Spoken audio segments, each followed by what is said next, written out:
My definition of an athlete is the idea of greatness is possible. And in this, realizing greatness is possible, I can do this. And then I can do this, I can heal my body, I can love, I can share love, I can receive love, I can heal from this. And our bodies, we have this ability to regenerate ourselves. It's just accessing it, tapping into it. And this is what we're teaching, and this is what we're gonna be sharing through our KM5.9 care plan. As this person, like we call it a gladiator person, you know, our thing is not to really express and show weakness. You're just trying to work it out internally. Me in my situation, I kind of pushed everyone away. I didn't really, say much. It was all, I was kind of raised in that sense of, I got it, I'll handle it.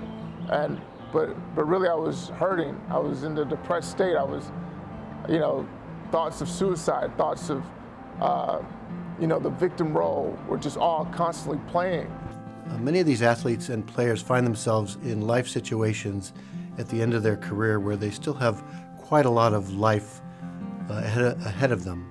They may be wondering what will they do with their life. They may be wondering what all the efforts that they had placed into their careers in the military or careers in professional sports, what has it come to and how will they make their contribution?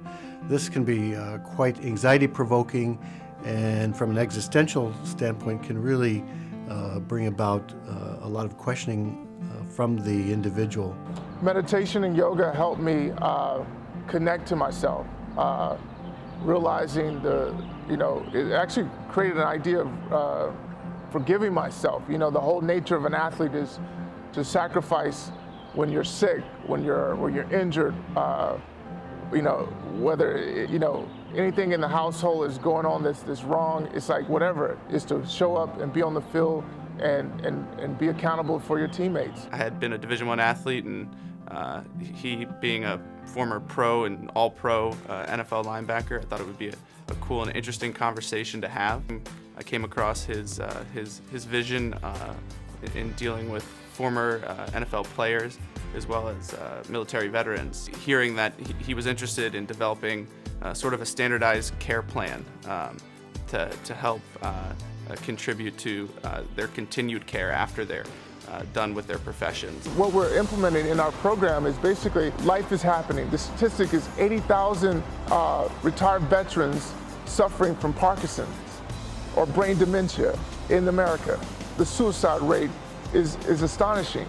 I mean, these guys, from a military perspective, put their lives on the line for sake of protecting us. Keith had described to me how there's been a lot of focus on research, traumatic brain injury, concussions, but there hasn't been a lot done to evaluate the care post these injuries or post these traumas.